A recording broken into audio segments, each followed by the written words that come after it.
बाबा तेरी मुरली में सुख शांति का सार है, ज्ञान का अमृत है, जीवन का आधार है। ओम शांति। प्यारे रूहानी भाई बहनों, आज 9 मार्च 2026 की मधुर मुरली के मंथन में आपका बहुत बहुत स्वागत है। ओम शांति। आज बाबा ने हमारी रूह की प्यास बुझाई है। आज का ये जो मंथन है ये सिर्फ कुछ शब्दों को दोहराने के लिए नहीं है। आज का मुख्य लक्ष्य एक बहुत बड़े सत्य को खोजना है। ये समझना है कि कैसे हम इस पुरानी दुनिया में रहते हुए 2026 के इस भारी समय में अपनी चेतना को पूरी तरह से बदल सकते हैं। शिव बाबा ने जो ज्ञान का ये असीम खजाना दिया है, उसे सिर्फ बुद्धि तक सीमित नहीं रखना है। मतलब उसे अपनी रग-रग में कैसे उतारना है, एक-एक कर्म में कैसे लाना है, यही आज की इस रूहानी यात्रा का मिशन है। आज बाबा ने एक ऐसा दर्पण सामने रखा है जिसमें वास्तविक स्वरूप को देखना है। ये सिर्फ एक लाइन नहीं, ये शिव बाबा का परम सत्य है। जैसे बाप का पाठ है सर्व का कल्याण करना, ऐसे बाप समान कल्याणकारी बनो। बिल्कुल। इस महावाक्य की गहराई में अगर उतरें तो इसका अर्थ बहुत ही विशाल है।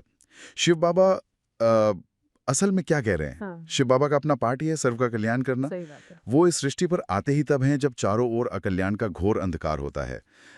जब आत्माएं पूरी तरह से त्राही-त्राही कर रही होती हैं। बाबा का हर संकल्प, हर दृष्टि, हर महावाक्य केवल और केवल आत्माओं के कल्याण के निमित्त है। और बाबा आज अपने बच्चों से क्या उम्मीद रख रहे हैं? यस। यही कि बच्चे बिल्कुल बाप समान बने। हाँ। अपना कल्याण तो करना ही है, लेकिन सर्व का कल्याण भी करना है। बिल्कुल। यही ब्राह्मण जीवन का सबसे ऊंचा लक्ष्य है। अपना कल्याण करना तो समझ आता है, लेकिन जब बाबा सर्व का कल्याण कहते हैं, तो ये बहुत बड़ी जिम्मेदारी महसूस होती है।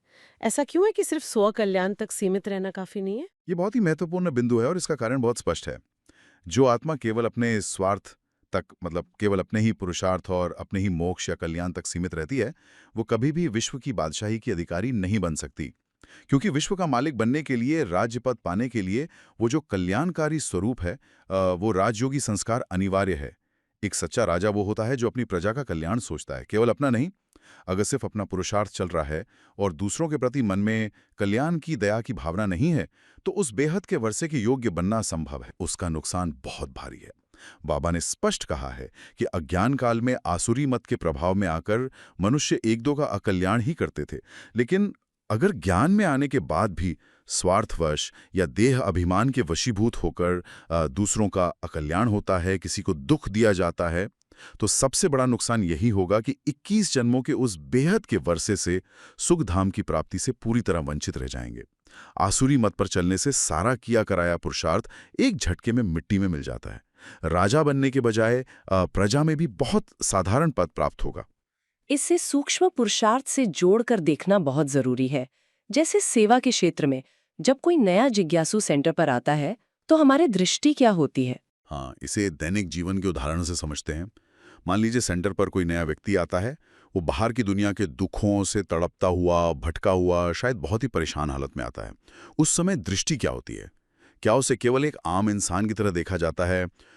उसके बाहरी पहनावे या स्वभाव की कमियों को देखा जाता है?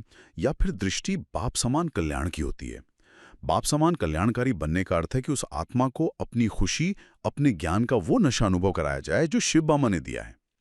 दृष्टि से, मीठे बोल से उस आत्मा को महसूस हो कि यहाँ उसका खोया हुआ ईश्वरीय वर्षा मिल सकता है। जैसे एक वाईफाई हॉटस्पॉट होता है ना, जो बिना भेदभाव के सबको नेटवर्क देता है, वैसे ही एक कल्याणकारी आत्मा शिव बाबा के प्यार का हॉटस्पॉट बन जाती है। बाबा ने आज प्रश्न भी कितना गहरा पूछा है। बच्चों की किस एक विशेषता को देख बाप दादा बहुत खुश होते हैं? गरीब बच्चे बाबा की यज्ञ में 8 आना 1 रुपया भेज देते हैं। कहते हैं, बाबा इसके बदले हमको महल देना। बाबा कहते, बच्चे ये 1 रुपया भी शिव बाबा के खजाने में जमा हो गया, तुमको 21 जन्मों के लिए महल मिल जाएंगे। सुदामा का मिसाल है ना, बिगर कौड़ी खर्चा तुम बच्चों को विश्व की बादशाही मिल जाती है। बाबा गरीब बच्चों की इस विशेषता पर बहुत खुश होते हैं। सुदामा के चावल, ये सिर्फ धन की बात तो नहीं लगती। इस युक्ति के पीछे का विज्ञान क्या है? कैसे 1 रुपया 21 जन्मों का महल बन जाता है? इस उत्तर के पीछे जो बाबा की गहरी युक्ति है, जो असल विधि है, उसका अर्थ बहुत ही मार्मिक है। बाबा यहाँ गरीब बच्चों द्वारा यज्ञ में जो पाए पैसे का समर्पण है, उसकी बात कर रहे हैं। सुदामा का मिसाल कोई केवल कहानी नहीं है, ये एक बहुत बड़ा आध्यात्मिक सिद्धांत है जिसे समर्पण का विज्ञान कह सकते हैं। सुदामा के पास क्या था? मुट्ठी भर चावल। लेकिन सबसे बड़ी बात यह थी कि उन मुट्ठी भर चावलों में कोई अहंकार नहीं था, कोई देह अभिमान नहीं था। बाबा यहां धन की मात्रा नहीं देख रहे हैं, बाबा उस समर्पण के पीछे छुपे हुए निर्मल भाव को देख रहे हैं। जब एक गरीब बच्चा अपना 1 रुपया भी यज्ञ में देता है तो वो अपना सर्वस्व दे रहा होता है, उसके पास और कुछ नहीं है। और जब सर्वस्व दे दिया तो बदले में 21 जन्मों के महल पक्के हो जाते हैं। धनी लोग इस बात को इतनी जल्दी क्यों नहीं समझ पाते? माया का पर्दा इतना भारी क्यों होता है? इसका कारण बहुत स्पष्ट है और बाबा ने इसे गहराई से समझाया है। धनी लोग माया के वशीभूत होते हैं। जिनके पास पुरानी दुनिया का बहुत धन वैभव है, उनकी बुद्धि उसी में फंसी रहती है। इसे एक लौकिक उदाहरण से समझें। मान लीजिए एक जहाज डूब रहा है, जिसके पास बहुत सारा भारी सामान है, सोने चांदी के बक्से हैं, वो उन्हें छोड़ने से डरता है। उसे लगता है कि यही उसकी सुरक्षा है। वो उस डूबते जहाज से छलांग नहीं लगा पाता। लेकिन जिसके पास कुछ नहीं है, वो तुरंत लाइफ बोट में कूद जाता है। पुरानी दुनिया का वैभव भी ऐसा ही है। धनी लोगों को सब कुछ छोड़ने में डर लगता है, माया उन्हें एकदम अपने वश में कर लेती है। लेकिन गरीब बच्चे जल्दी जागते हैं।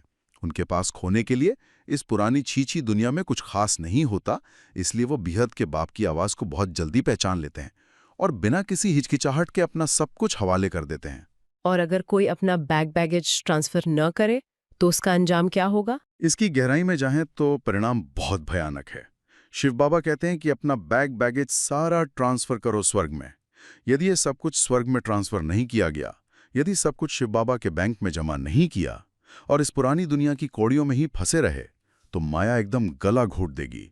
अंत समय में जब विनाश सामने होगा, तब ये पुरानी दुनिया का धन या बैंक बैलेंस किसी काम नहीं आएगा। अगर इसे ईश्वरीय कार्य में सफल नहीं किया, तो विश्व की बादशाही के उस असीम सुख से महरूम रह जाएंगे।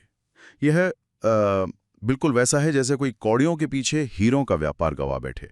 लेकिन दैनिक जीवन में ये समर्पण कैसे हो? सिर्फ धन का ट्रांसफर ही तो पूरा समर्पण नहीं है। बिल्कुल सही बात है। इस युक्ति को दैनिक जीवन के सूक्ष्म पुरुषार्थ से जोड़कर देखना सबसे जरूरी है। समर्पण केवल भौतिक धन का नहीं होता। असली समर्पण है अपने मन और अपनी बुद्धि का। दिन भर के जीवन में अपने समय, श्वासों और संकल्पों को कैसे शिव बाबा के खजाने में जमा किया जाए, ये है असली पुरुषार्थ। जब कीमती समय व्यर्थ की बातों में या गपशप में ना लगाकर ज्ञान के मनन चिंतन में लगाया जाता है, जब अपनी शक्तियों का उपयोग किसी आत्मा को सुख देने में किया जाता है, और वो भी बिना इसे अहंकार के कि यह मैंने किया, तब वो सूक्ष्म रूप से सुदामा का चावल बन जाता है। अपने मैं और मेरेपन को बाबा को दे देना ही असली बैगेज का ट्रांसफर है। हर वो संकल्प जो बाबा की याद में उत्पन्न होता है, वो 21 जन्मों की राजाई का अधिकारी बना देता है। जब बाबा 84 जन्मों की सीढ़ी और ड्रामा के चक्र के बारे में कहते हैं, तो महसूस होता है कि वो हमें कितना प्यार करते हैं। सचमुच यह परम सत्य है। जब बेहद का बाप सृष्टि चक्र के आदि मध्य अंत का ज्ञान देते हैं, तो वो हमारी सोई हुई स्मृति को गहराई से जगाते हैं। बाबा के सच्चे ज्ञान और दुनियावी अज्ञान के बीच का जो अंतर है, वो बहुत ही स्पष्ट है। विचार करने की बात है कि दुनियावी गुरुओं और विद्वानों के शास्त्रों में, जिन्हें बाबा विद्युत मंडली कहते हैं, उनमें असल में क्या है? वो सब केवल भक्ति मार्ग है। वो रचयिता और रचना के इस चक्र को बिल्कुल नहीं जानते। सारी सृष्टि घोर अज्ञान की नींद में सोई हुई थी। ना कोई सच्चे बाप को जानता था और ना ही इस महान रचना को। जब उनसे पूछा गया तो बस नीति नीति कहते रहे, मतलब हम नहीं जानते। लेकिन अब शिव बाबा ने स्वयं आकर बुद्धि का वो ताला खोल दिया है जिस पर अनेक जन्मों का जंग लगा हुआ था। ये अल्फ और बे का ज्ञान कितनी सादगी से बाबा ने पूरे ब्रह्मांड का रहस्य समझा दिया। बिल्कुल। दुनिया भर के लोग शास्त्रों के पन्नों में उलझे रहे, पेड़ के पत्तों को गिनते रहे, लेकिन बाबा ने आकर सीधा बीज ही थमा दिया। बाबा ने अल्फ यानी रचयिता बाप और बे यानी बादशाही जो ज्ञान दिया है, वो दुनिया के किसी भी शास्त्र में नहीं है। अल्फ को याद करो तो बे स्वतः मिल जाएगी। ये ज्ञान का तीसरा नेत्र केवल ज्ञान सागर शिव बाबा ही खोल सकते हैं। अगर इस सत्य को गहराई से न समझा जाए, इसका रोज मंथन न किया जाए, तो अज्ञानता के उसी चक्र में भटकने का खतरा हमेशा बना रहता है। और ये चक्र बुद्धि में घूमने से जो नशा चढ़ता है, वो खुशी दुनिया की किसी भी चीज में नहीं है। इस चक्र के ज्ञान में अपार खुशी समाई हुई है। बाबा याद दिलाते हैं कि कैसे हम 84 जन्मों की सीढ़ी उतरते और चढ़ते हैं, कैसे सतयुग के विश्व के मालिक थे, संपूर्ण पावन थे, और फिर कैसे वाम मार्ग में जाने से हार खाते गए, रावण राज्य शुरू हुआ, देह अभिमान आया और हम पतित बनते गए। ये वर्ल्ड की हिस्ट्री ज्योग्राफी का ज्ञान, ये कहानी जब बुद्धि में स्पष्ट होती है तो असीम खुशी का अनुभव होता है। ये एहसास होता है कि हम भिखारी नहीं हैं, हम तो वो राजा हैं जो अपनी याददाश्त भूल गए थे। भोलानाथ शिव बाबा अब फिर से झोली भर रहे हैं। इसका सीधा परिणाम ये है कि जो इस ज्ञान को अपनी बुद्धि में धारण करता है, जो रोज इस सीढ़ी पर चढ़ता उतरता है, उसका खुशी का पारा हमेशा चढ़ा रहता है। लेकिन एक तरफ ये खुशी है और दूसरी तरफ दुनिया की वास्तविकता, विनाश का वो डरावना दृश्य जो बाबा बताते हैं। यही इस ज्ञान का सबसे बड़ा कंट्रास्ट है। शिव बाबा एक बहुत बड़ी वास्तविकता से अवगत कराते हैं, विनाश की वास्तविकता और हमारी राजधानी की स्थापना। बाबा स्पष्ट दिखाते हैं कि विलायत में दुनिया भर में क्या हंगामा हो रहा है। मारकाट, युद्ध की धमकियां और दुखों का पहाड़ टूट रहा है। बाबा कहते हैं कि आगे चलकर तो खाने के लिए अनाज नहीं मिलेगा, घास खाने तक की नौबत आ जाएगी। ये सारी पुरानी दुनिया अब कब्रिस्तान बनने वाली है, सब काम चिता पर जल मरने वाले हैं। लेकिन इसके बिल्कुल विपरीत हमारी तैयारी क्या चल रही है? 21 जन्मों के सुखधाम और विश्व के मालिक बनने की गुप्त तैयारी चल रही है। अगर इस कब्रिस्तान से थोड़ी भी ममता रह गई, हाँ, तो अंत समय में कितनी तड़पन होगी। बहुत गहरी तड़पन होगी, जैसे कोई पुरानी इमारत गिराई जा रही हो ताकि वहां एक आलीशान महल बन सके। अगर किसी को उस पुरानी टूटी हुई ईंटों से मोह हो जाए तो वो महल की खुशी कैसे मनाएगा? यदि अभी भी इस कब्रिस्तान से मोह रखा, यहाँ के वैभवों में, यहाँ के रिश्तों में फंसे रहे, तो अंत समय में बहुत दुख पाना पड़ेगा। इसलिए जब भी दुनिया की इन डरावनी खबरों को देखा या सुना जाता है, तो डरने के बजाय बाबा की याद में समा जाना चाहिए। ये महसूस करना चाहिए कि ये पुरानी दुनिया तो जा ही रही है, लेकिन नई दुनिया इंतजार कर रही है। और सुरक्षित रहने की युक्ति जो बाबा ने सर्विस और मन मना भव के रूप में दी है। सबसे महत्वपूर्ण बात जो शिव बाबा समझाते हैं वो है सेवा और मनोमनाभव की युक्ति। बाबा ऊपर से देखते हैं कि ये मेरा ईश्वरीय बगीचा है और इस बगीचे में कैसे कैसे फूल हैं। बाबा देखते हैं कि कौन कितना सर्विसेबल है, कौन आज्ञाकारी और वफादार है। बाबा प्रेरणा देते हैं कि एक जगह बैठकर नहीं, बल्कि अलग अलग जगह जाकर सेंटर्स खोलो, उन भटकी हुई आत्माओं को रास्ता दिखाओ जो अंधकार में रो रही हैं। जो जितना बहुतों का कल्याण करता है, बाबा उस पर उतना ही खुश होते हैं। लेकिन सिर्फ बाहर की सेवा काफी नहीं, मनमना भव की स्थिति और खान पान की शुद्धि, ये कितनी गहरी बात है। बिल्कुल, सेवा के साथ साथ शिव बाबा सबसे बड़ी युक्ति बताते हैं, मनमना भाव। सिर्फ मुख से ज्ञान सुनाना काफी नहीं है, चलते फिरते बाप को और वर्षे को याद करना है, और इसके लिए खान पान की शुद्धि का होना बहुत आवश्यक है। बाबा कहते हैं कि आत्मा कहाँ तक पवित्र बनी है जो फिर जाके प्रिंस का जन्म लेगी। यदि खानपान शुद्ध नहीं होगा, जिस अन्न को पकाया जा रहा है उसमें अगर व्यर्थ संकल्पों की मिलावट होगी, तो मनमनाभव की स्थिति बन ही नहीं सकती। अन्न का मन पर सीधा प्रभाव पड़ता है। यदि इस सूक्ष्म पुरुषार्थ पर ध्यान नहीं दिया, निरंतर याद और अन्न की पवित्रता नहीं हुई, तो वो ऊंच पद प्राप्त नहीं हो सकेगा। इसलिए बुद्धि शिव बाबा से जुड़ी रहे। मीठे मीठे सिखिलदे बच्चों प्रति मात पिता बाप दादा का याद प्यार और गुड मॉर्निंग, रूहानी बाप की रूहानी बच्चों को नमस्ते। इसी प्यार की शक्ति से अब चलते हैं धारणा की ओर, कि बाबा ने आज हमें बहुत गहरी विधि सिखाई है। धारणा के लिए मुख्य सार में आज 2 बातें बिल्कुल स्पष्ट की गई हैं, जो किसी भी परिस्थिति का सामना करने के लिए मास्टर की तरह काम करती हैं। पहली बात जो बाबा ने कही है वो ये है कि सदा अपार खुशी में रहने के लिए बेहद की नॉलेज बुद्धि में रखना है। ज्ञान रत्नों से अपनी झोली भरकर अपना और सर्व का कल्याण करना है।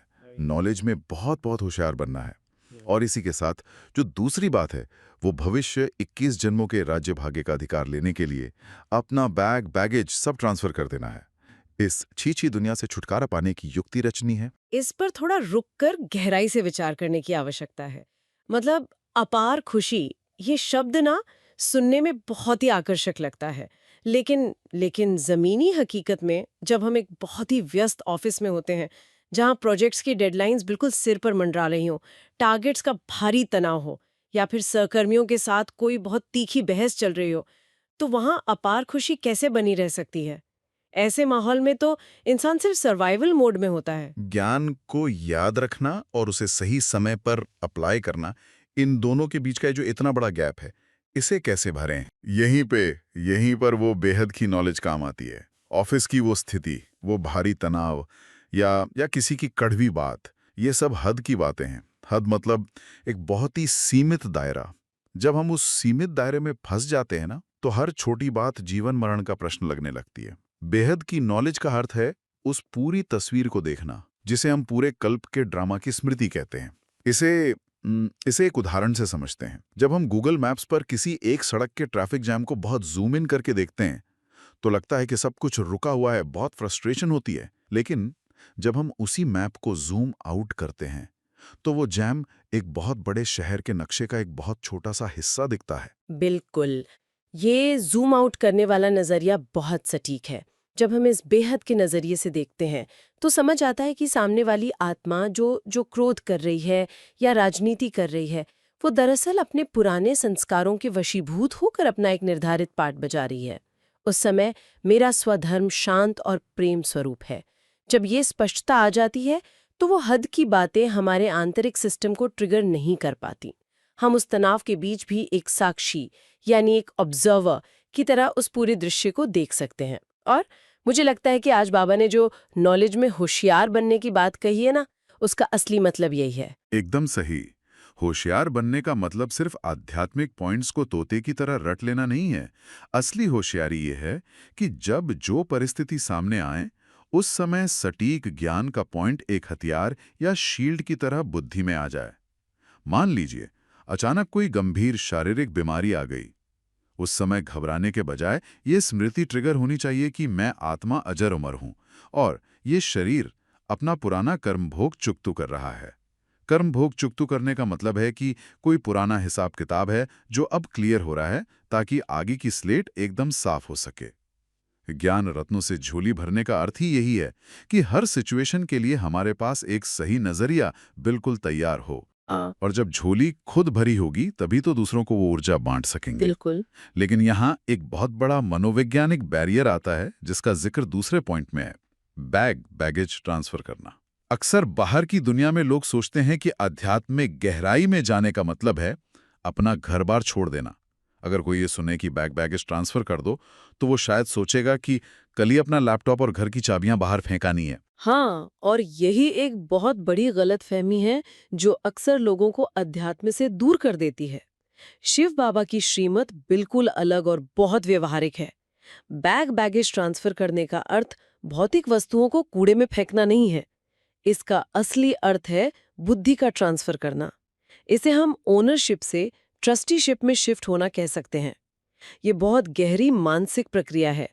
ये संकल्प करना कि मेरा जो कुछ भी है, मेरा ये शरीर, मेरा समय, मेरी ऊर्जा, मेरे विचार, यहाँ तक कि मेरे रिश्ते भी, ये सब कुछ शिव बाबा का है। मैं इसका मालिक नहीं हूँ। मैं सिर्फ एक केयरटेकर हूँ, एक ट्रस्टी हूँ। ये ट्रस्टीशिप वाला कॉन्सेप्ट तो किसी भी इंसान के तनाव को आधा कर सकता है, क्योंकि सारा स्ट्रेस तो इस मेरापन का ही है ना। मेरी कार, मेरा घर, मेरा पद। जब मैं और मेरा की भावना ही बीच में से हट गई, तो रक्षा करने या खोने का डर भी खत्म हो गया। इसे अगर हम आज की टेक्नोलॉजी के नजरिए से देखें ना, तो ये ऐसा है जैसे हम अपना सारा जरूरी डेटा एक पुराने क्रैश हो रहे हार्ड ड्राइव से निकालकर सुरक्षित क्लाउड स्टोरेज में मूव कर रहे हैं। पुरानी दुनिया, वो क्रैश हो रही हार्ड ड्राइव। जब हमने अपना सारा फोकस और समय शिव बाबा के कार्य में लगाना शुरू कर दिया, तो हमारा डेटा यानी हमारा बैगेज स्वतः ही नई दुनिया के लिए ट्रांसफर हो गया। बिल्कुल। और जब सारा डेटा क्लाउड पर सुरक्षित हो जाता है, तो उस टूटते हुए हार्ड ड्राइव से मोह अपने आप टूट जाता है। इसी को बाबा ने इस तमोप्रधान पुरानी दुनिया से छुटकारा पाने की युक्ति कहा है। रहते हुए भी कमल फूल के समान न्यारे रहना, गृहस्थ व्यवहार में, अपने परिवार के बीच रहकर सारी जिम्मेदारियां निभाते हुए भी बुद्धि में ये स्मृति एकदम साफ रहे कि ये पुरानी दुनिया का दृश्य अब बदलने वाला है। मेरा असली घर शांतिधाम है और मुझे सत्युग में जाना है। जहां हमारा खजाना होता है, वहां दिल अपने आप लग जाता है। ये ज्ञान और वैराग्य का वो संतुलन है जो साधारण मनुष्य की चेतना को उठाकर देवता के स्तर तक ले जाता है। यही वो शिफ्ट है जो जीवन में एक गहरा ठहराव लाता है, और इस ठहराव को पक्का करने के लिए जो वरदान आज दिया गया है वो बहुत ही शक्तिशाली है। हाँ, आज का वरदान है एक बाप के लव में लवलीन रहे, सदा चढ़ती कला का अनुभव करने वाले सफलता मूर्त भव। ये सिर्फ वरदान नहीं, ये बाबा की दी हुई जिम्मेदारी है, क्योंकि लवलीन होने का अर्थ बहुत गहरा है। लवलीन यानी पूरी तरह से समा जाना। इसे अगर हम विजुअलाइज करें ना, तो जैसे एक रुई के टुकड़े को पानी में डुबो दिया जाए, वो रुई पानी को पूरी तरह अपने अंदर सोख लेती है। उसी तरह आत्मा जब शिव बाबा के प्यार में डूब जाती है तो उसकी अपनी कोई अलग व्यक्तिगत इच्छा नहीं रह जाती। वो एक तरह से नॉइस कैंसलिंग हेडफोन की तरह काम करने लगती है, जहां बाहर का कोई शोर अंदर नहीं जा सकता। लेकिन व्यवहारिक जीवन में इस स्थिति को कैसे बनाकर रखें? मान लीजिए कार्य क्षेत्र में कोई बहुत बड़ा अपमान कर दे या धोखा मिल जाए। एक साधारण इंसान तुरंत क्रोध करेगा। एक लवलीन आत्मा इस अग्नि परीक्षा से कैसे गुजरेगी? यहीं पर सूक्ष्म चेकिंग की भूमिका आती है। एक लवलीन आत्मा का जो आंतरिक रडार होता है ना, वो बहुत संवेदनशील होता है। वो बाहरी परिस्थिति पर प्रतिक्रिया देने से पहले तुरंत अपने भीतर चेक करेगी कि क्या मेरे वर्तमान संकल्पों में बाबा का साथ है, क्या मैं जो शब्द बोलने जा रहा हूं वो शिव बाबा की श्रीमत के अनुसार है। जब कोई आत्मा ईश्वरीय प्यार में पूरी तरह लबालब भरी होती है तो बाहर की कोई नकारात्मक ऊर्जा उसके अंदर प्रवेश कर ही नहीं सकती, क्योंकि अंदर कोई खाली जगह बची ही नहीं है जहां दुख या क्रोध अपना घर बना सके। और यही फुलनेस वो जादू पैदा करती है जिसका जिक्र वरदान में है। रूहानी जादूगर बाप दादा ने स्पष्ट कहा है कि ऐसी आत्मा का सिर्फ बाबा शब्द जादू का काम करता है। जब सामने वाला इंसान बहुत गुस्से में हो, उस समय ये रूहानी जादूगर कोई बहस नहीं करता। वो शांत रहकर पूरी एकाग्रता से भीतर ही भीतर शिव बाबा को याद करता है। वो जो वाइब्रेशन क्रिएट करता है ना, वो सामने वाले की क्रोध की अग्नि पर ठंडे पानी का काम करती है। जादूगर होने का मतलब हवा से कबूतर निकालना नहीं है। असली जादूगर वो है जिसकी रूहानी दृष्टि, जिसका एक शांत संकल्प पत्थर जैसे कठोर दिल की फ्रीक्वेंसी को बदल दे। जब हर बोल में परमात्मा की ऊर्जा काम कर रही हो तो सफलता तो जैसे परछाई बनकर उस आत्मा के पीछे पीछे चलेगी। इसी सफलता मूर्त स्थिति को अचल बनाने के लिए आज एक बहुत सुंदर स्लोगन और अव्यक्त इशारे दिए गए हैं। स्लोगन है, योगी तू आत्मा वो है जो अंतर्मुखी बन लाइट माइट रूप में स्थित रहता है। और इसके साथ ही जो अव्यक्त इशारे हैं वो हमारे फाउंडेशन की बात करते हैं। निश्चय के फाउंडेशन को मजबूत कर सदा निर्भय और निश्चिंत रहो। जो भी ड्यूटी मिली हुई है उसमें सदा एक्यूरेट रहो। जो ड्यूटी पर एक्यूरेट रहता है उसको सभी ईमानदार व फेथफुल की नज़र से देखते हैं। यहाँ भी जो एक्यूरेट सेवा पर रहते हैं वही बाप के फेथफुल हैं। एक होता है बाप में पूरा फेथ, दूसरा है बाप के साथ सेवा में भी फेथफुल। ऐसे फेथफुल निश्चय बुद्धि बच्चे सदा विजयी और निश्चिंत रहते हैं। या बाहर के इस शोर शराबे और डिस्ट्रैक्शन वाले संसार में सबसे बड़ा लाइफ हैक है अंतर्मुखी बनना।